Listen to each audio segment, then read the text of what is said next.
ನಿಯಮ ಮೀರಿ ಮನೆ ಕೊಟ್ರೆ ಹೋರಾಟ ಮಾಡ್ತೇವೆ ಅಂತ ಹೇಳಿ ಇದೇ ಸಂದರ್ಭದಲ್ಲಿ ಕೋಗಿಲು ಲೇಔಟ್ನಲ್ಲಿ ಶಾಸಕ ವಿಶ್ವನಾಥ್ ಎಚ್ಚರಿಕೆ ನೀಡಿದ್ದಾರೆ. ಜನವರಿ 5ರಂದು ಕೋಗಿಲು ಲೇಔಟ್ನಲ್ಲೇ ಹೋರಾಟವನ್ನ ಮಾಡುವುದಾಗಿ ಇದೇ ಸಂದರ್ಭದಲ್ಲಿ ಎಚ್ಚರಿಕೆ ನೀಡಿದ್ದಾರೆ. ಫ್ರೀಡಂ ಪಾರ್ಕ್ ಬದಲು ಇಲ್ಲೇ ಹೋರಾಟ ಮಾಡ್ತೇವೆ ಅಂತ ವಿಶ್ವನಾಥ್ ಎಚ್ಚರಿಕೆ ನೀಡಿದ್ದಾರೆ. ವಿಜಯೇಂದ್ರ ಅವರು 5 ಜನಗಳ ಒಂದು ತಂಡವನ್ನ ಸತ್ಯಶೋಧನಲ್ಲಿ ಏನು ವಾಸ್ತವ ಇದೆಯೋ ಅದೆಲ್ಲವನ್ನು ದಾಖಲೆಗಳನ್ನು ಸಂಗ್ರಹ ಮಾಡಿ ಅಲ್ಲಿ ಅಭಿಪ್ರಾಯಗಳನ್ನು ಸಂಗ್ರಹ ಮಾಡಿ ಒಂದು ವರದಿಯನ್ನು ಕೊಡಬೇಕು ಅಂತ ಹೇಳಿ ನಮ್ಮ ದಾಸರಳ್ಳಿ ಶಾಸಕರಂತ ಮುನ್ರಾಜ್ ಅವರು, ನಮ್ಮ ಜಿಲ್ಲಾಧ್ಯಕ್ಷ ಅಂತ ನಮ್ಮ ಹರೀಶ್ ಅವರು, ರಮೇಶ್ ಗೌಡರು, ನವೀನ್ ಅವರು ಮತ್ತು ನಮ್ಮ ಮೇಡಮ್ ಅವರ ಜೊತೆಯಲ್ಲಿ ಸೇರಿ 5 ಜನದ ಒಂದು ತಂಡವನ್ನ ಮತ್ತು ಭಾಸ್ಕರ್ ಅವರು ಇವತ್ತು ಅನಿವಾರ್ಯ ಕಾರಣಗಳಿಂದ ಬರಲಿಲ್ಲ, ಪೊಲೀಸ್ ಅಧಿಕಾರಿಗಳು. ಸೊ ನಾವು ಇದಕ್ಕೆ ಬರೋದಕ್ಕೆ ಮೊದಲೇನೆ ನಾವೊಂದು ಪೂರ್ವಭಾವಿ ಸಭೆಯನ್ನು ಕೂಡ ಕಚೇರಿಯಲ್ಲಿ ಮಾಡಿ ಏನೇನು ದಾಖಲೆಗಳನ್ನು ಸಂಗ್ರಹ ಮಾಡಬೇಕು ಅಂತ ಹೇಳಿ ಒಂದಷ್ಟು ದಾಖಲೆಗಳನ್ನು ಈಗಾಗಲೇ ಸಂಗ್ರಹವನ್ನ ಮಾಡಿದ್ದೀವಿ. ಈ ಜಾಗವನ್ನ ಮೊದಲು 5 ಎಕರೆ ಜಾಗವನ್ನ 2014ರಲ್ಲಿ ಹಸ್ತಾಂತರ ಮಾಡ್ತಾರೆ. ಒಟ್ಟು 5 ಎಕರೆ 9 ಎಕರೆ 36 ಗುಂಟೆ ಹಸ್ತಾಂತರವನ್ನು ಮಾಡ್ತಾರೆ. ಇದನ್ನ ಘನತ್ಯಾಜ್ಯ ವಿಲೇವಾರಿ ಘಟಕಕ್ಕೆ ಹಸ್ತಾಂತರ ಮಾಡಿ ಅದನ್ನು ಪೊಸಿಷನ್ ಕೊಡ್ತಾರೆ 2015ರಲ್ಲಿ.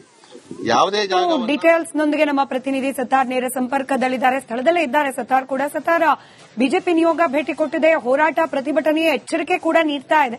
ಸೊ ಇದರಲ್ಲಿ ರಾಜಕೀಯ ಮೇಲಾಟಗಳು ಇನ್ನೂ ಬಾಕಿ ಉಳಿದಿದೆ ಅನ್ನೋ ಲಕ್ಷಣ ಅಂತೂ ಬಹಳ ಸ್ಪಷ್ಟವಾಗಿ ಗೋಚರಿಸ್ತಾ ಇದೆ.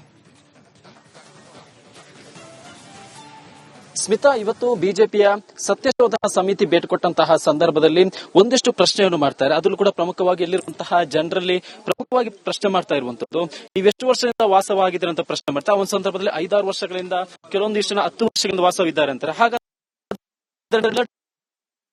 ಸಿ ಅಡಿಯಲ್ಲಿ ಅಧಿಕೃತವಾಗಿ ಮನೆಗಳನ್ನು ತಗೋಬಹುದಿತ್ತಲ್ಲ, ಯಾಕೆ ಈ ರೀತಿ ಮಾಡಿದ್ರು ಅನ್ನೋ ಪ್ರಶ್ನೆ ಮಾಡಿದಂತಹ ಸಂದರ್ಭದಲ್ಲಿ ಬಹುತೇಕ ಇಲ್ಲಿರುವಂತಹ ಜನರ ಬಳಿ ಉತ್ತರ ಇರಲಿಲ್ಲ. ವಿಶ್ವನಾಥ್ ಆಗಿರ್ಬೋದು, ಪ್ರತಿಯೊಬ್ಬರು ಕೂಡ ಇದೇ ಪ್ರಶ್ನೆ. ಸದ್ಯ ನಮ್ಮ ಜೊತೆ ಶಾಸಕರಿದ್ದಾರೆ, ಅವ್ರನ್ನೇ ಮಾತನಾಡಿಸ್ಕೊಂಡು ಹೋಗ್ತೀನಿ. ಸರ್, ಈಗ ಇವತ್ತು ಸತ್ಯಶೋಧನಾ ಸಮಿತಿ ಭೇಟಿ ಕೊಟ್ಟರೆ ಏನೇನು ಪರಿಶೀಲನೆ ಆಯಿತು, ಅವ್ರೇನಂದ್ರು?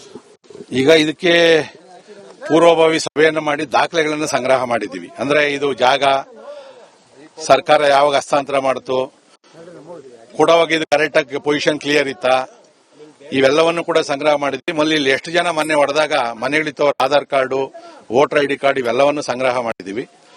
ಸೊ ಇದರಲ್ಲಿ ಈಗ ಕಂದಾಯ ಇಲಾಖೆ ಅಧಿಕಾರಿಗಳು ಕೂಡ ಸರ್ಕಾರಕ್ಕೆ 2-3 ರಿಪೋರ್ಟ್ ಕೊಟ್ಟವ್ರೆ.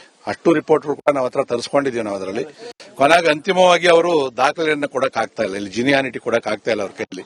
ನನಗೆ ಮಾಹಿತಿ ಇರೋ ಪ್ರಕಾರ ಒಂದು 40 ಜನಕ್ಕೆ ಜಿನಿಯಾನಿಟಿ ಕೊಡಕ್ ನೋಡ್ತಾರೆ. ಬಟ್ ನಾನು ಅದನ್ನು ಹೇಳಿದ್ದೀನಿ, ನೀವಿಲ್ಲಿ ವಾಸದ ದೃಢೀಕರಣ ಪತ್ರ ಕೊಡಬೇಕಾದ್ರೆ ಇಲ್ಲಿ ಮನೆ ಇತ್ತು ಅವೆಲ್ಲವನ್ನ ಕೂಡಿ ನೀವು ಕೊಡಬೇಕು. ಕರೆಂಟ್ ಬಿಲ್ ಬೇಕು, ಕರೆಂಟ್ ಬಿಲ್ ಯಾರ್ದು ಇಲ್ಲ. ನೀನು ಅದಿಲ್ಲ ಅಂದ್ರೆ ನೀನು ವಾಸ ದೃಢೀಕರಣ ಪತ್ರ ಈ ಜಾಗದಲ್ಲಿ ಕೊಡಕ್ ಬರಲ್ಲ, ಕೊಟ್ಟ ಅಂದ್ರೆ ಸಸ್ಪೆಂಡ್ ಮಾಡ್ತೀವಿ. ಇದನ್ನ ಕೂಡ ಹೇಳಿದೀವಿ. ಸೊ ಇದನ್ನ ಮತ್ತು ಈಗ ಏನು ರಾಜೀವ್ ಗಾಂಧಿಯಿಂದ ಕೊಡ್ತೀವಿ ಅವರಿಗೆ ಒಂಟಿ ಮನೆ ದುಡ್ಡು 5 ಲಕ್ಷ ಕೊಡ್ತೀವಿ ಅಂತ ಹೇಳಿದ್ರು, ಅದು ದಾಖಲೆ ತರಿಸಿದ್ವಿ, ಕಾನೂನು ತಿಳ್ಕೊಂಡಿದೀವಿ. ಒಂಟಿ ಮನೆ ದುಡ್ಡು ಬಿಬಿಎಂಪಿ ಅವರಲ್ಲಿ ಕೊಡಕ್ಕಾಗೋದಿಲ್ಲ. ಈ ಫಲಾನುಭವಿಗಳಿಗೆ ಬಿಬಿಎಂಪಿ ಬಿಟ್ಟು ಹೊರಗಡೆ ರಾಜೀವ್ ಗಾಂಧಿ ಹೌಸಿಂಗ್ ಕಾರ್ಪೊರೇಷನ್ ಮನೆ ಕೊಡಕ್ಕಾಗೋದಿಲ್ಲ. ಈವನ್ 94 CCಯಲ್ಲೂ ಕೂಡ ಇವರು ಅರ್ಜಿ ಹಾಕೊಂಡಿಲ್ಲ, ಕೆಲವರು ಯಾರು ಕೂಡ ಮ್ಯಾಕ್ಸಿಮಮ್ ಹಾಕಿಲ್ಲ, ಹಕ್ಕುಪತ್ರ ಕೊಡಕ್ ಬರೋದಿಲ್ಲ.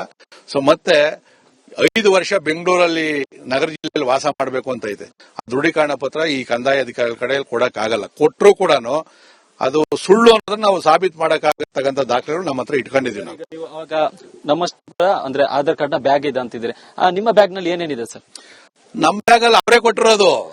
ಇಲ್ಲಿ ಏನ್ ಮಾಡವ್ರೆ ಪುಣ್ಯಾತ್ಮರು, ನೀವೆಲ್ಲ ಕೊಟ್ರೆ ನಿಮ್ಗೆ ಸೈಟ್ ಕೊಡ್ತೀವಿ ಅಂತ ಪಾಪ ಆಚೆಗೆ ತಗೊಂಡು ಕೊಟ್ಬಿಟ್ಟವ್ರೆ. ಆ ಬ್ಯಾಗ್ ಸೀದಾ ನನ್ನ ಹತ್ರನೇ ಬಂದೈತೆ. ಈಗ ಆಧಾರ್ ಕಾರ್ಡ್ದು ಮತ್ತೆ ವೋಟರ್ ಐಡಿ ಕಾರ್ಡ್ದು, ಈಗ ಆಧಾರ್ ಕಾರ್ಡ್ ಮಾಡ್ಕೊಡ್ಬೇಕಾದ್ರೆ ಕೆಲವು ನಿಯಮ ಐತೆ. ಹೆಂಗ್ ಆಧಾರ್ ಕಾರ್ಡ್ ಈ ಜಾಗದಲ್ಲಿ ಮಾಡ್ಕೊಟ್ಟಿದ್ದೀರಿ ಅನ್ನೋದಕ್ಕೂ ಕೂಡ ಈಗ ಲೆಟರ್ ಬರೀತಾ ಇದೀವಿ. ಬಟ್ ಅಧಿಕಾರಿಗಳು ಹೇಳಿದ್ರು ಅದು ನಾವು ಸೀಕ್ರೆಟ್ ಮೇಂಟೈನ್ ಮಾಡಬೇಕಾಗ್ತದೆ.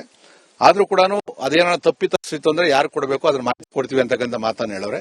EPIC card, voter ID card ಮಾಡಬೇಕಾದ್ರೆ ನೀನ್ 7 ಇಲ್ಲ ಕ್ಯಾನ್ಸಲೇಷನ್ ಮಾಡಬೇಕು. ಕೊಟ್ಟವನ ಇಲ್ಲಿ ಹೆಂಗ್ ನೀನು ವೋಟರ್ ಐಡಿ ಕಾರ್ಡ್ಗಳನ್ನ ಮಾಡ್ಕೊಡೋದಕ್ಕೆ ಏನೇನು ದಾಖಲೆ ತಗೊಂಡಿದ್ದೀರಿ, ಮಾಡಕ್ ಬರೋದೇ ಇಲ್ಲ. ಅವು ಕೂಡ ನಮ್ಮ ಹತ್ರ ಐತೆ, ಅವ್ರು ಕೊಟ್ಟಿರೋದಲ್ಲ ಐತೆ, ಫೋಟೋಗಳ ಸಮೇತ ಐತೆ. ಮತ್ತೆ ಅವ್ರು ಇಲ್ಲಿ 15 ವರ್ಷ 20 ವರ್ಷ ಅಂತ ಹೇಳಿ ಮಾಡಿದಾಗ ಉಪಗ್ರಹ ಚಿತ್ರಣ ಐತೆ. ಅಲ್ಲಿ ಕರೆಕ್ಟ್ ಆಗಿ ನೀನು ಒಂದ್ ಸಣ್ಣ ಕಲ್ಲಿದ್ರು ಕೂಡ ತೋರಿಸ್ತದೆ. ಇವತ್ತು ಸುಳ್ಳು ಹೇಳ್ತಾವ್ರೆ ಅನ್ನತಕ್ಕಂಥದ್ದು, ಅಲ್ಲಿ ದೇವರು ಅಂತ ಹೇಳ್ತಾ ಇಲ್ವ, ಈಗ ಉಪಗ್ರಹನೇ ದೇವರು. ಅದು ಕರೆಕ್ಟ್ ಆಗಿ ಹೇಳ್ತಾ ಐತಿ, ಇಲ್ಲಿ ಯಾವ್ದು ಮನೆ ಇಲ್ಲ, 2 ವರ್ಷಕ್ಕೆ ಮೊದಲು ಕೂಡ ಇಲ್ಲ ಅಂತಕ್ಕಂಥದ್ದು, ಮನೆ ಇಲ್ಲ ಅಂತ ಹೇಳಿ ತೋರಿಸ್ತಾ ಐತೆ. ಅದು ಸರ್ಕಾರ ಕೊಟ್ರೆ ನಿಮ್ಮ ಹೋರಾಟ ಹೆಂಗಿರುತ್ತೆ ಸರ್? ಸರ್ಕಾರ ಕೊಟ್ರೆ ಈಗ ಹೋರಾಟ ಈಗಾಗಲೇ ಬಿಸಿ ಮುಟ್ಟಿಸಿದೀವಿ. ಸೊ ಇನ್ನೇನಿತ್ತು ಅಂತಂದ್ರೆ ಕೂಡ ಅವ್ರು ಏನೋ ಹಂಗೂ ನಿಯಮ ಮೀರಿ ಕೊಡ್ತು ಅಂತಂದ್ರೆ ಒಂದು ಗವರ್ನರ್ಗೆ ಕೊಡ್ತಕ್ಕಂಥದ್ದು. ಎರಡನೇದು ನ್ಯಾಯಾಲಯಕ್ಕೆ ನಾವು ಖಂಡಿತ ಕೂಡ ನ್ಯಾಯಾಲಯದಲ್ಲಂತೂ ನ್ಯಾಯ ಸಿಗ್ತದೆ. ಯಾಕಂದ್ರೆ ಇದೇನ ಕೊಟ್ರಿ ಅಂದ್ರೆ ಇದು ಇಡೀ ರಾಜ್ಯಕ್ಕೆ ಅನ್ವಯ ಆಗ್ತದಲ್ಲ. ಕೋಗಲ್ ಲೇಔಟ್ ಅಲ್ಲಿ ಇಲ್ಲಿ ಮಾಡಕ್ ಬರಲ್ಲ, ಯಾಕಂದ್ರೆ ಬಿಬಿಎಂಪಿ ವ್ಯಾಪ್ತಿಯಲ್ಲಿ ಕೋರ್ಟ್ ಆರ್ಡರ್ ಇರೋದ್ರಿಂದ ನಾವು ಪಕ್ಕದಲ್ಲಿ ಬಿಬಿಎಂಪಿ ಬಿಟ್ಟ ತಕ್ಷಣ ಗ್ರಾಮ ಪಂಚಾಯತಿ ಬರ್ತದೆ, ಅಲ್ಲಿ ಮಾಡ್ತೀವಿ ಹೋರಾಟ ಮಾಡಿ. ರಿಪಬ್ಲಿಕ್ ರಿಯಾಲಿಟಿ ಚೆಕ್ ಮಾಡಿದ ಸಂದರ್ಭದಲ್ಲಿ ಕಾಶ್ಮೀರಿಗಳು ಕೂಡ ಇದ್ರು. ಈಗ ಇವರಂತರ ಬಲ್ಲಿ ಮಾತ್ರ ಇರೋದು ಬೆಂಗಾಲಿ ಕಾಶ್ಮೀರಿಗಳಿದ್ರು ಸರ್. ಕಾಶ್ಮೀರದವರು ಕೂಡ ಇದ್ರು. ಅಲ್ಲ, ಕಾಶ್ಮೀರ ಆದ್ರೆ ನಮ್ಮ ದೇಶದವ್ರೆ, ಬಾಂಗ್ಲಾದಿಂದ ಬಂದಿರತಕ್ಕಂಥವ್ರು ಅವ್ರೆ. ಕೆಲವರು ಫಕೀರ್ ಅಂತವ್ರೆ. ಫಕೀರ್ ಅಂತಂದ್ರೆ ಕೆಲವರು ಆಂಧ್ರದಲ್ಲವ್ರೆ ಮತ್ತು ಇಲ್ಲಿ ಮರ್ಗಮಲ್ಲ ಅಂತ ಇರ್ತಾರೆ. ಸ್ವಲ್ಪ ವೇಷಗಳು ಹಂಗೆ ಇರ್ತಕ್ಕಂಥದ್ದು ಕಾಶ್ಮೀರ ಕಾಣಿಸ್ತಾರೆ ಅವರು. ಬಟ್ ಈಗ ನಾವೆಲ್ಲ ತನಿಖೆ ಮಾಡಿದ್ಮೇಲೆ ಅವ್ರು ಯಾರು ಏನು ಅಂತಕ್ಕಂಥ ಪೂರ್ಣವಾದಂತ ನಿಯಮ ಮೀರಿ ಮನೆ ಕೊಟ್ರೆ ಹೋರಾಟ ಮಾಡ್ತೇವೆ ಅಂತ ಹೇಳಿ ಇದೇ ಸಂದರ್ಭದಲ್ಲಿ ಕೋಗಿಲು ಲೇಔಟ್ನಲ್ಲಿ ಶಾಸಕ ವಿಶ್ವನಾಥ್ ಎಚ್ಚರಿಕೆ ನೀಡಿದ್ದಾರೆ. ಜನವರಿ 5ರಂದು ಕೋಗಿಲು ಲೇಔಟ್ನಲ್ಲೇ ಹೋರಾಟವನ್ನ ಮಾಡುವುದಾಗಿ ಇದೇ ಸಂದರ್ಭದಲ್ಲಿ ಎಚ್ಚರಿಕೆ ನೀಡಿದ್ದಾರೆ. ಫ್ರೀಡಂ ಪಾರ್ಕ್ ಬದಲು ಇಲ್ಲೇ ಹೋರಾಟ ಮಾಡ್ತೇವೆ ಅಂತ ವಿಶ್ವನಾಥ್ ಎಚ್ಚರಿಕೆ ನೀಡಿದ್ದಾರೆ. ಡಿ.ವೈ. ವಿಜಯೇಂದ್ರರವರು 5 ಜನಗಳ ಒಂದು ತಂಡವನ್ನ ಸತ್ಯ ಶೋಧನದಲ್ಲಿ ಏನು ವಾಸ್ತವ ಇದೆಯೋ ಅದೆಲ್ಲವನ್ನು ದಾಖಲೆಗಳನ್ನು ಸಂಗ್ರಹ ಮಾಡಿ ಅಲ್ಲಿ ಅಭಿಪ್ರಾಯಗಳನ್ನು ಸಂಗ್ರಹ ಮಾಡಿ ಒಂದು ವರದಿಯನ್ನು ಕೊಡಬೇಕು ಅಂತ ಹೇಳಿ ನಮ್ಮ ದಾಸರಳ್ಳಿ ಶಾಸಕರಂತ ಮುನ್ರಾಜ್ ಅವರು, ನಮ್ಮ ಜಿಲ್ಲಾಧ್ಯಕ್ಷ ಅಂತ ನಮ್ಮ ಹರೀಶ್ ಅವರು, ರಮೇಶ್ ಗೌಡರು, ನವೀನ್ ಅವರು ಮತ್ತು ನಮ್ಮ ಮೇಡಮ್ ಅವರ ಜೊತೆಯಲ್ಲಿ ಸೇರಿ 5 ಜನದ ಒಂದು ತಂಡವನ್ನ ಮತ್ತು ಭಾಸ್ಕರ್ ಅವರು ಇವತ್ತು ಅನಿವಾರ್ಯ ಕಾರಣಗಳಿಂದ ಬರಲಿಲ್ಲ, ಪೊಲೀಸ್ ಅಧಿಕಾರಿಗಳು. ಸೊ ನಾವು ಇದಕ್ಕೆ ಬರೋದಕ್ಕೆ ಮೊದಲೇನೆ ನಾವೊಂದು ಪೂರ್ವಭಾವಿ ಸಭೆಯನ್ನು ಕೂಡ ಕಚೇರಿಯಲ್ಲಿ ಮಾಡಿ ಏನೇನು ದಾಖಲೆಗಳನ್ನು ಸಂಗ್ರಹ ಮಾಡಬೇಕು ಅಂತ ಹೇಳಿ ಒಂದಷ್ಟು ದಾಖಲೆಗಳನ್ನು ಈಗಾಗಲೇ ಸಂಗ್ರಹವನ್ನ ಮಾಡಿದ್ದೀವಿ. ಈ ಜಾಗವನ್ನ ಮೊದಲು 5 ಎಕರೆ ಜಾಗವನ್ನ 2014ರಲ್ಲಿ ಹಸ್ತಾಂತರ ಮಾಡ್ತಾರೆ. ಒಟ್ಟು 5 ಎಕರೆ 9 ಎಕರೆ 36 ಗುಂಟೆ ಹಸ್ತಾಂತರವನ್ನು ಮಾಡ್ತಾರೆ. ಇದನ್ನ ಘನತ್ಯಾಜ್ಯ ವಿಲೇವಾರಿ ಘಟಕಕ್ಕೆ ಹಸ್ತಾಂತರ ಮಾಡಿ ಅದನ್ನ ಪೊಸಿಷನ್ ಕೊಡ್ತಾರೆ 2015ರಲ್ಲಿ. ಯಾವುದೇ ಜಾಗ ಡೀಟೇಲ್ಸ್ ನೊಂದಿಗೆ ನಮ್ಮ ಪ್ರತಿನಿಧಿ ಸತ್ತಾರ್ ನೇರ ಸಂಪರ್ಕದಲ್ಲಿದ್ದಾರೆ, ಸ್ಥಳದಲ್ಲೇ ಇದ್ದಾರೆ. ಸತ್ತಾರ್ ಕೂಡ ಸತ್ತಾರ್, ಬಿಜೆಪಿ ನಿಯೋಗ ಭೇಟಿ ಕೊಟ್ಟಿದೆ, ಹೋರಾಟ ಪ್ರತಿಭಟನೆಯ ಎಚ್ಚರಿಕೆ ಕೂಡ ನೀಡ್ತಾ ಇದೆ. ಸೊ ಇದರಲ್ಲಿ ರಾಜಕೀಯ ಮೇಲಾಟಗಳು ಇನ್ನೂ ಬಾಕಿ ಉಳಿದಿದೆ ಅನ್ನೋ ಲಕ್ಷಣ ಅಂತೂ ಬಹಳ ಸ್ಪಷ್ಟವಾಗಿ ಗೋಚರಿಸ್ತಾ ಇದೆ.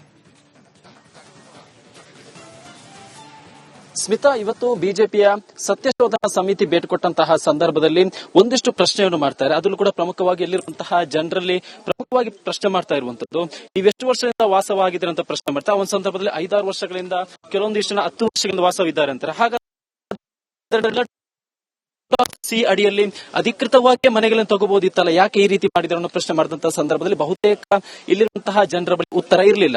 ವಿಶ್ವನಾಥ್ ಆಗಿರ್ಬೋದು, ಪ್ರತಿಯೊಬ್ಬರು ಕೂಡ ಇದೇ ಪ್ರಶ್ನೆ ಮಾಡ್ತಾರೆ. ಸದ್ಯ ನಮ್ಮ ಜೊತೆ ಶಾಸಕರಿದ್ದಾರೆ, ಅವ್ರನ್ನೇ ಮಾತಾಡ್ಸ್ಕೊಂಡು ಹೋಗ್ತೀನಿ. ಸರ್, ಈಗ ಇವತ್ತು ಸತ್ಯಶೋಧನಾ ಸಮಿತಿ ಭೇಟಿ ಕೊಟ್ಟರೆ ಏನೇನು ಪರಿಶೀಲನೆ ಆಯಿತು, ಅವರೇನಂದ್ರು?